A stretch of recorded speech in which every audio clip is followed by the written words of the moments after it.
नमस्कार। मैं वीके शास्त्री आप सभी दर्शकों का बहुत बहुत स्वागत करता हूं।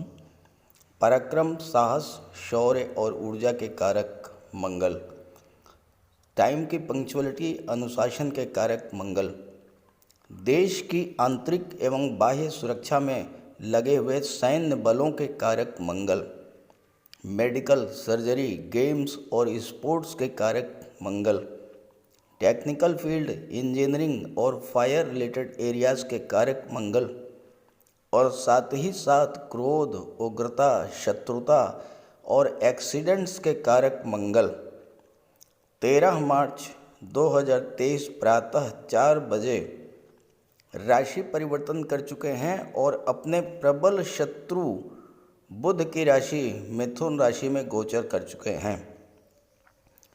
मिथुन राशि में मंगल का गोचर 13 मार्च 2023 से 10 मई 2023 तक रहेगा। मिथुन राशि में मंगल बहुत अच्छा महसूस नहीं करते, लेकिन यहाँ इस गोचर की सबसे अच्छी बात यह है कि मंगल और शनि एक दूसरे से त्रिकोण पर होंगे, एक दूसरे को एक्टिवेट करेंगे। और सबसे अच्छी बात यह है कि शनि उदित हो चुके होंगे और 14 मार्च से शनि राहु के नक्षत्र शतभिषा नक्षत्र में गोचर कर रहे होंगे और अत्यंत बली होंगे। तो इस तरह से 10 मई तक मंगल और शनि त्रिकोण पर रहते हुए अपने अपने कारक तत्वों से संबंधित फल आपको प्रदान करेंगे। तो मंगल के राशि परिवर्तन का आपके जीवन पर क्या प्रभाव पड़ेगा, इसी का विश्लेषण करेंगे इस वीडियो में। लेकिन उससे पहले ये समझेंगे कि मंगल क्या है, क्योंकि जब तक आप मंगल को नहीं समझेंगे तब तक मंगल के राशि परिवर्तन प्रभाव को नहीं समझ पाएंगे। तो सबसे पहले मैं आपको ये समझाऊंगा कि मंगल क्या है, क्योंकि जब तक आप मंगल को नहीं समझ पाएंगे तब तक आप मंगल के महत्व को नहीं समझ पाएंगे। ज्योतिष शास्त्र में मंगल को ग्रहों का सेनापति कहा गया है। मंगल व्यक्ति की ऊर्जा है, जोश है, जुनून है। मंगल है आपकी नेतृत्व क्षमता। मंगल है सेनापति, और सेनापति को हारना पसंद नहीं होता है। ऐसे ही अगर मंगल आपकी कुंडली में बली हो तो कठिन से कठिन कार्य आप पूरा करेंगे, बड़े से बड़े चैलेंज को आप एक्सेप्ट कर लेंगे। मंगल के कारण व्यक्ति में जन्मजात नेतृत्व क्षमता होती है और बली मंगल के प्रभाव से व्यक्ति रक्षा क्षेत्रों, आर्मी, एयरफोर्स, नेवी, पुलिस विभाग में उच्च पद धारण करते हैं। मंगल इंजीनियरिंग और टेक्नोलॉजी के भी कारक हैं और मेडिकल और सर्जरी के भी कारक हैं। बली मंगल के प्रभाव से ही आप अच्छे डॉक्टर, अच्छे सर्जन या इंजीनियरिंग और टेक्नोलॉजी के क्षेत्र में उच्च प्रशासनिक पद प्राप्त कर पाते हैं। मंगल समय की पाबंदी और अनुशासन को शो करते हैं और मंगल के प्रभाव से व्यक्ति गेम्स और स्पोर्ट्स के क्षेत्र में देश दुनिया में देश का नाम रोशन करते हैं। काल पुरुष कुंडली में मंगल प्रथम और अष्टम भाव के स्वामी हैं। प्रथम भाव यानी लग्न भाव को, जो आपके स्वास्थ्य को दर्शाता है। मंगल को ब्लड का कारक माना गया है। शरीर में जो स्थान ब्लड का है वही स्थान 9 ग्रहों में मंगल का है। और मंगल चूंकि अष्टम के भी स्वामी हैं, तो अष्टम भाव आकस्मिक दुर्घटनाओं, सर्जरी, दुख और कष्टों के कारक भी मंगल बनते हैं। अगर आपकी कुंडली में मंगल नीच की राशि में है या कमज़ोर हैं या पीड़ित हैं तो आपके जीवन में एक्सीडेंट्स की प्रबलता को बढ़ा देते हैं। आग और बिजली से खतरे बढ़ जाते हैं। ब्लड संबंधी रोगों का शिकार भी बना देते हैं मंगल। कुंडली के पहले, चौथे, 7वें, 8वें और 12वें भाव में अगर मंगल हो तो मांगलिक दोष भी बनता है। मंगल दोष होने पर व्यक्ति का स्वभाव अत्यधिक तेज, गुस्सैल और अहंकारी होता है। वैवाहिक सुख में कमी आती है और ससुराल पक्ष से संबंध भी खराब हो जाते हैं। वैवाहिक संबंधों में कठिनाई आती है और जीवन में संघर्ष, शारीरिक क्षमताओं में कमी, अल्प आयु और कलह की स्थिति पैदा होती है अगर मंगल कमजोर हों। मंगल पूरे 2 माह के बाद राशि परिवर्तन करने जा रहे हैं। 13 मार्च को मंगल का गोचर शत्रु राशि बुध की राशि में होगा। हालांकि शत्रु राशि में गोचर करते हुए मंगल ज़्यादा सहज नहीं महसूस करते हैं, लेकिन मिथुन राशि में गोचर करते हुए मंगल जिन जिन नक्षत्रों से गुजरेंगे वो हैं मृगशिरा नक्षत्र, आर्द्रा नक्षत्र और पुनर्वसु। पहले मृगशिरा नक्षत्र के 2 चरणों में गोचर करेंगे। मृगशिरा नक्षत्र मंगल का ही नक्षत्र है। इसके बाद आर्द्रा नक्षत्र में गोचर करेंगे। आर्द्रा नक्षत्र राहु का है। और इसके बाद पुनः गुरु के नक्षत्र पुनर्वसु नक्षत्र में गोचर करेंगे। तो शुरुआत और अंत दोनों ही कालखंड बहुत अच्छा रहेगा इस गोचर का। लेकिन जब राहु के नक्षत्र में गोचर करेंगे वहाँ पर थोड़ा आपको सावधान रहना होगा। इस गोचर की सबसे महत्वपूर्ण बात यह है कि मंगल शनि से त्रिकोण पर रहेंगे, और जब कोई 2 ग्रह एक दूसरे से त्रिकोण पर होते हैं तो एक दूसरे को फुली एक्टिवेट कर देते हैं और अपने अपने कारक तत्वों से संबंधित पूरे फल प्रदान करते हैं। तो इस गोचर काल में मंगल और शनि दोनों ही प्रभावी ढंग से अपना अपना फल प्रदान करने में सक्षम होंगे। तो आइए अब बात कर लेते हैं अलग अलग राशियों पर मंगल के इस गोचर का, इस राशि परिवर्तन का क्या प्रभाव पड़ेगा। तो ये है मेष राशि के जातकों की कुंडली। आपके लग्न के स्वामी मंगल हैं और मंगल का गोचर 13 मार्च को पराक्रम भाव में है। यहाँ पर मंगल आपके लग्न के भी स्वामी हैं और अष्टम भाव के भी स्वामी हैं, और मंगल की दृष्टि कुंडली के 6ठे भाव पर, 9वें भाव पर और 10वें भाव पर पड़ रही है। एक विशेष बात यह है कि मंगल की दृष्टि 6ठे भाव पर पड़ रही है और 21 अप्रैल तक देवगुरु बृहस्पति की दृष्टि भी पड़ेगी और 14 अप्रैल तक सूर्य की भी दृष्टि पड़ेगी। और इसके बाद गुरु और सूर्य, जुपिटर एंड सन, ये आपके लग्न भाव में आ जाएंगे मेष राशि में। और यहाँ पर गोचर करते हुए मंगल की 7वीं दृष्टि भाग्य भाव पर पड़ेगी और गुरु की 9वीं दृष्टि भाग्य भाव पर पड़ेगी। तो भाग्य भाव का भी आपको फुल सपोर्ट मिलेगा, 6ठे भाव के भी शुभ फल आपको मिलेंगे। और शनि और मंगल त्रिकोण पर हैं तो लाभ के भाव के और पराक्रम भाव के भी शुभ फल आपको प्राप्त होंगे। लेकिन पिछले 4 महीनों से 13 नवंबर से मंगल का गोचर कुंडली के 2nd हाउस में था, वृषभ राशि में, और वृषभ राशि में मंगल बहुत अच्छा रिजल्ट नहीं देते हैं।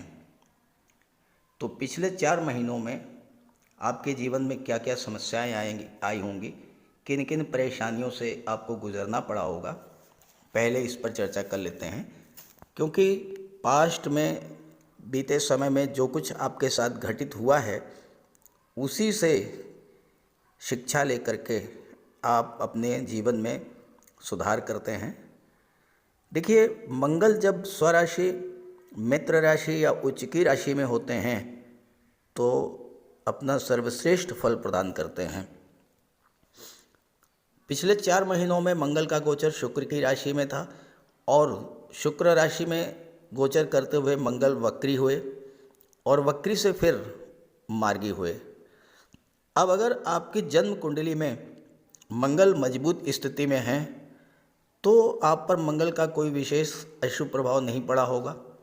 लेकिन जिनकी भी कुंडली में मंगल कमज़ोर स्थिति में रहे होंगे उन पर मंगल के इस गोचर का, पूरे 4 माह के गोचर का कोई न कोई अशुभ प्रभाव जरूर पड़ा होगा।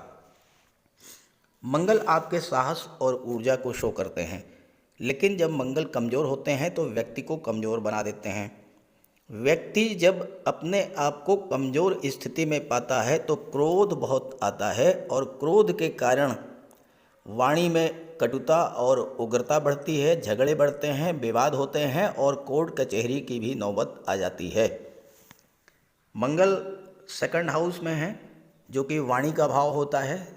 स्वाभाविक रूप से आपके अंदर वाणी में कटुता और उग्रता रही होगी। मंगल कमज़ोर होते हैं तो आपके अंदर की कार्य करने की क्षमता, ऊर्जा प्रभावित होती है। आपने कोई काम शुरू किया था तो या तो वो काम बिगड़ गया होगा या उस कार्य में इतनी विघ्न बाधाएं आई होंगी, इतना नुकसान आपको हुआ होगा कि आपने वो कार्य ही छोड़ दिया होगा। कमज़ोर और पीड़ित मंगल के कारण में परिवार में तनाव, दाम्पत्य सुखों में कमी और अचानक से चोट चपेट एक्सीडेंट हो जाना। क्योंकि मंगल अष्टम के स्वामी हैं और अष्टम पर मंगल की दृष्टि भी पड़ रही थी। मंगल दुर्घटनाओं के कारक होते हैं।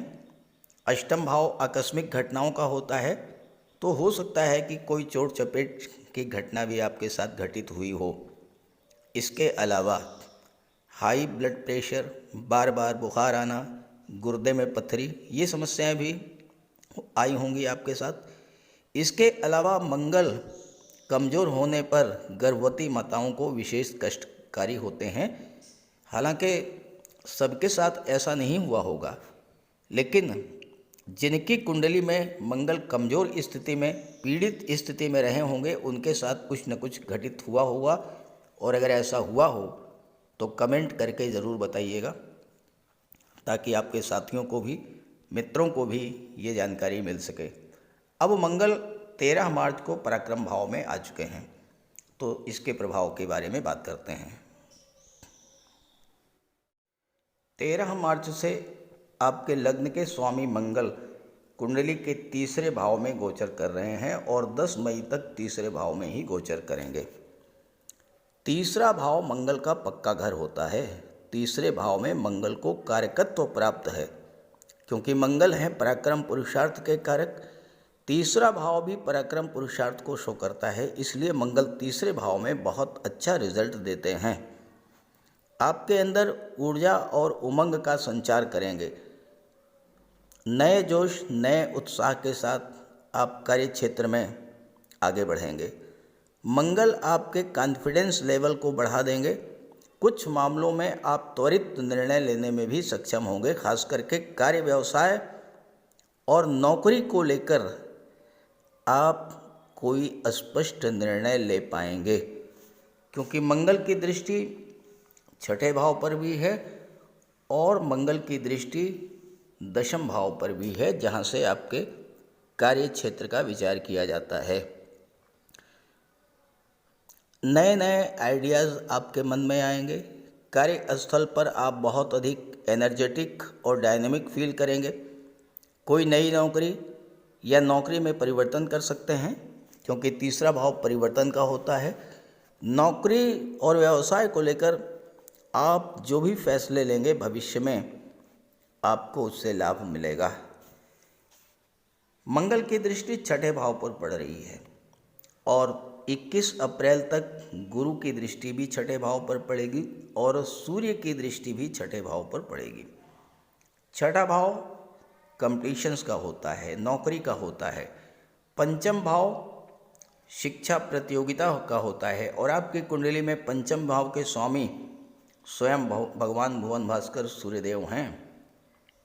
ये समय छात्रों के लिए तो बहुत ही अच्छा रहेगा, चाहे आप IAS, IPS, सिविल सर्विसेज की तैयारी कर रहे हैं, किसी भी क्षेत्र में सरकारी की नौकरी की तैयारी कर रहे हैं, या फिर आप मंगल से जुड़े हुए क्षेत्रों में, सैन्य क्षेत्र में, डिफेंस के क्षेत्र में, पुलिस विभाग में, टेक्निकल फील्ड, इंजीनियरिंग के क्षेत्र में, मेडिकल और सर्जरी के क्षेत्र में अगर आप नौकरी की तलाश कर रहे हैं तो आपको नौकरी मिलने का भी योग बनेगा।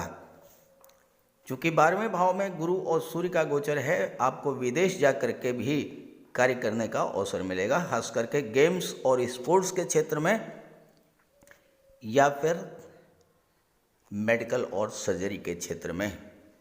गुरु और सूर्य दोनों ही मंगल के परम मित्र हैं। सूर्य राजा हैं, गुरु महामंत्री हैं, मंगल सेनापति हैं तो जब तीनों ही किसी एक भाव को प्रभावित करेंगे तो इस भाव से संबंधित सभी फल आपको प्राप्त होंगे और मंगल आपके एफर्ट्स को, आपके परिश्रम की क्षमता को बढ़ाएंगे। अगर आप पूरे मन से, पूरे मनोयोग से इस समय प्रयास करेंगे तो आपको निश्चित रूप से सफलता का भी योग बनेगा, क्योंकि मंगल की दृष्टि भाग्य भाव पर पड़ रही है और गुरु की दृष्टि भी 21 अप्रैल के बाद भाग्य भाव पर पड़ेगी। तो ऐसे में भाग्य का भी आपको फुल सपोर्ट मिलेगा और आप की नौकरी की तलाश, जॉब की तलाश पूरी होगी। तीसरा भाव जो है टूर एंड ट्रेवल्स को शो करता है, ऑनलाइन एक्टिविटीज़ को शो करता है, ऑनलाइन प्लेटफॉर्म का होता है। अगर आप इन क्षेत्रों से जुड़कर कार्य कर रहे हैं तो उच्च स्तर की सफलता मिलेगी। नई नौकरी आपको मिल सकती है। 21 अप्रैल के बाद देवगुरु भी प्रभावित करेंगे भाग्य भाव को। आप प्रशासनिक क्षेत्रों में या काउंसलर, शिक्षा के क्षेत्र में या फिर धर्मगुरु, पुरोहित, कथावाचक या धार्मिक कर्मकांड कराने वाले व्यक्ति के रूप में सफलता अर्जित करेंगे। एक बात को ध्यान रखना है आपको कि मंगल की दृष्टि छठे भाव पर पड़ रही है, तो इस गोचर काल में किसी को भी पैसा आपको उधार नहीं देना है। दूसरी बात, नवम पर दृष्टि पड़ रही है तो धार्मिक यात्राएं होंगी। आप उच्च शिक्षा के लिए विदेश भी जा सकते हैं, क्योंकि नवम भाव उच्च शिक्षा का होता है। स्वास्थ्य संबंधी समस्याएं भी समाप्त होंगी, लेकिन चूंकि तीसरा भाव छोटे भाई बहनों का होता है, पड़ोसियों का होता है, तो छोटे भाई बहनों से, पड़ोसियों से किसी विवाद से बचना है, क्रोध से बचना है।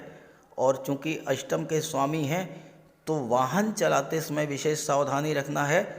ब्लड संबंधी अगर कोई बीमारी आपको है तो भी आपको विशेष रूप से सावधान रहना है। दूसरी जो महत्वपूर्ण घटना आपके जीवन में घटेगी 13 मार्च से 10 मई तक, वो है शनि और मंगल का एक दूसरे से त्रिकोण पर होना। शनि का गोचर आपकी कुंडली में लाभ के भाव में है और शनि से पंचम पर है मंगल। 1, 2, 3, 4, 5 शनि से पंचम पर है मंगल और मंगल से नवम पर है शनि। नवम पंचम का योग बन रहा है। मंगल और शनि एक दूसरे से त्रिकोण पर हैं, एक दूसरे को एक्टिवेट करेंगे। शनि को मंगल का बल प्राप्त होगा, मंगल को शनि का बल प्राप्त होगा। अब मंगल के बारे में तो बात हो चुकी।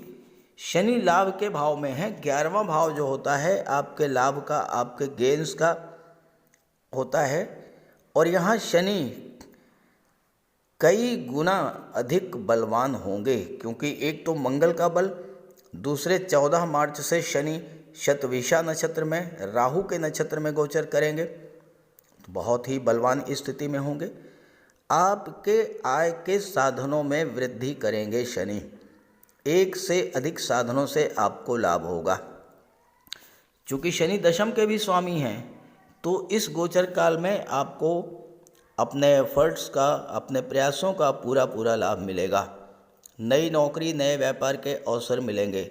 आप कोई नया स्टार्टअप शुरू करते हैं तो आपको विशेष लाभ होगा। चूँकि शनि इस समय राहु के नक्षत्र में है और राहु का गोचर मंगल की राशि में है, आपके अंदर कार्य करने की असीम ऊर्जा होगी। शनि आपकी कार्य क्षमता में वृद्धि करेंगे और अगर आप राहु से प्रभावित किसी अनकन्वेंशनल एरिया में कोई नई शुरुआत करते हैं, कुछ ऐसा जो सबसे अलग हो, सबसे हटकर हो, तो आपको विशेष सफलता मिलेगी। ध्यान रखें कि आपको किसी को कॉपी नहीं करना है, अपना रास्ता खुद बनाना है। शनि राजनीति के भी कारक होते हैं और ये गोचर शनि का राजनीति के क्षेत्र में बड़ी सफलता की ओर ले जाएगा। आपके मन में जो नेगेटिव फीलिंग्स थी, जो डर था, वो दूर होगा और अगर आप कर्ज के जाल में फंसे हुए थे तो उससे भी बाहर आ जाएंगे। राहु जो हैं वो ससुराल पक्ष के कारक होते हैं। इस समय ससुराल से संबंधों में सुधार आएगा। और अगर संबंध खराब थे तो आप पूरा प्रयास करके संबंधों को बेहतर बनाएं, इससे आपको लाभ होगा, क्योंकि शनि की सप्तम दृष्टि पंचम भाव पर और दशम दृष्टि अष्टम भाव पर पड़ रही है, और शनि अष्टम भाव के कारक होते हैं, तो इसमें आपकी आयु में भी वृद्धि करेंगे और अष्टम भाव की चीज़ों से आपको लाभ प्राप्त होगा। शनि की दृष्टि लग्न भाव पर पड़ेगी और लग्न में राहु का गोचर है, मंगल की राशि में। राहु चीज़ों को बहुत अधिक बढ़ा देते हैं और मंगल क्या है, क्रोध के कारक होते हैं, तो आपको क्रोध से बचना होगा। कार्यस्थल पर अपने सीनियर अधिकारियों से मतभेद से बचना होगा। राहु डिप्लोमेसी के भी कारक होते हैं, यहाँ पर आपको अपनी बुद्धि, चालाकी, चतुराई का प्रयोग करते हुए मतभेदों को दरकिनार करके सामंजस्य बिठाकर चलना होगा, तो इससे आपको विशेष लाभ होगा और आपको पद, प्रतिष्ठा, प्रमोशन का भी लाभ मिल सकता है। शनि की दृष्टि पंचम पर पड़ेगी, तो आपकी शिक्षा अगर किसी वजह से रुकी हुई थी तो शिक्षा आपकी आगे बढ़ेगी। किसी अच्छे इंस्टीट्यूट में आपको एडमिशन भी मिल सकता है।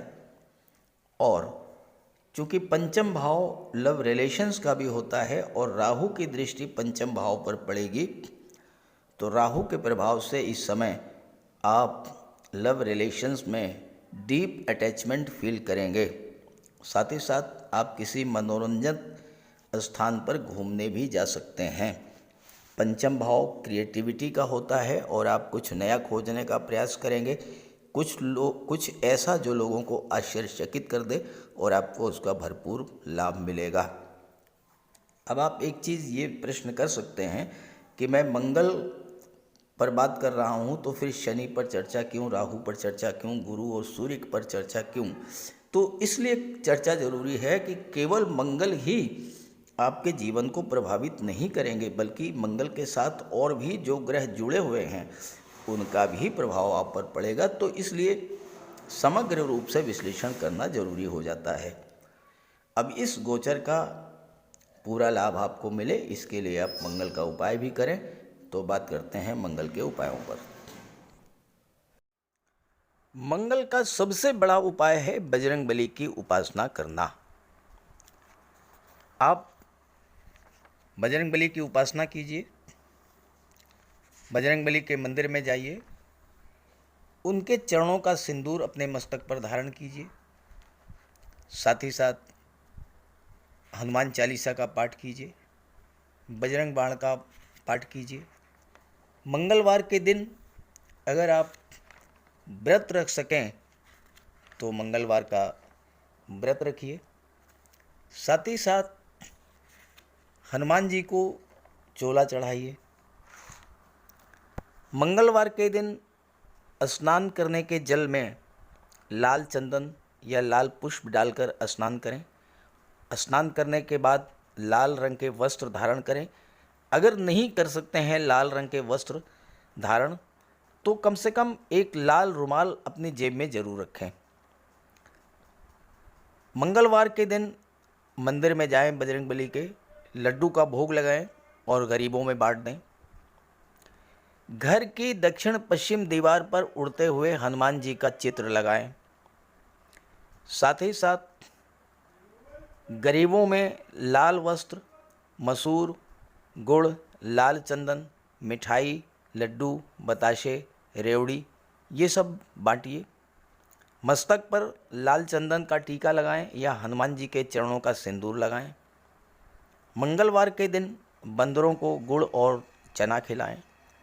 बहते हुए जल में लाल पुष्प, तिल या गुड़ प्रवाहित करें और जेब में एक तांबे का सिक्का रखें। साथ ही साथ अगर आप मंगल के ये उपाय कर लेते हैं तो राहु भी नियंत्रित हो जाएंगे और शनि भी नियंत्रित हो जाएंगे, क्योंकि बजरंग बली की उपासना करने से राहु, मंगल और शनिदेव तीनों का ही उपाय हो जाता है। इसके अलावा एक चांदी की छोटी सी ठोस गोली चाहे आप जेब में रखें या चेन में पहन लें या ब्रेसलेट में लगा लें। अपने बैग में मोरपंख रखें और घर में भी मोरपंख लगा लें। मेन डोर पर, कार्यस्थल पर भी मोरपंख रखें, तो इससे राहु आपको परेशान नहीं कर पाएंगे। तो ये सब उपाय बहुत आसान हैं।